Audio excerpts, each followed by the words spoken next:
আমি নাজমুল হোসেন মন্ডল। আমি গাজীপুর মহানগর যুবদলের যুগ্ম আহ্বায়ক, টঙ্গী পূর্ব থানা যুবদলের সদস্য সচিব। আমি এরকম একটি গুরুত্বপূর্ণ পদে থেকে আমার দ্বারা কখনোই সম্ভব না এরকম একটি ন্যাক্কারজনক ঘটনা ঘটানোর জন্য। আর ফেসবুকের বদৌলতে আমি দেখতে পেরেছি যে গত রবিবারে এই একটা হোন্ডা কিংবা কারা হোন্ডার মহড়া দিয়েছে বা মিল ফ্যাক্টরিতে বিভিন্ন গিয়েছে। ওইখানে আমার কোনো উপস্থিতি ছিল না।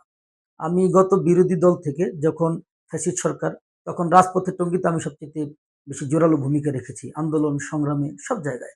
কিন্তু একটি স্বার্থান্বেষী মহল তারা সবসময় এরকম একটা অপচেষ্টা করে বিভিন্ন কোনো ঘটনা হলেই সেখানে আমাকে কেন জানি তারা জড়াতে চায়। সেটা কি কারণে জড়াতে চায় আমি সেটা জানি না, কিন্তু তারা বরাবরই চেষ্টা করে। কিন্তু এই যেই ঘটনা ঘটেছে অস্ত্র হাতে বা এই হোন্ডা বাইক, আমি এইটার সাথে ছিলাম না।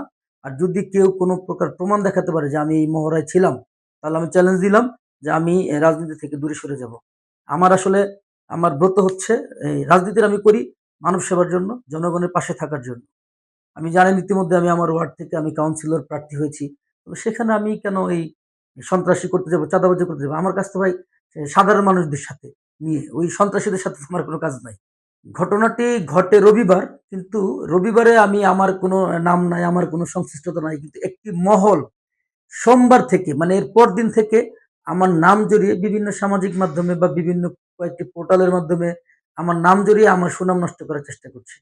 আমি এই সমস্ত নোংরামির তীব্র নিন্দা জানাই এবং যারা করছে তাদেরও বলছি যে আপনারা এগুলো থেকে বিরত থাকুন।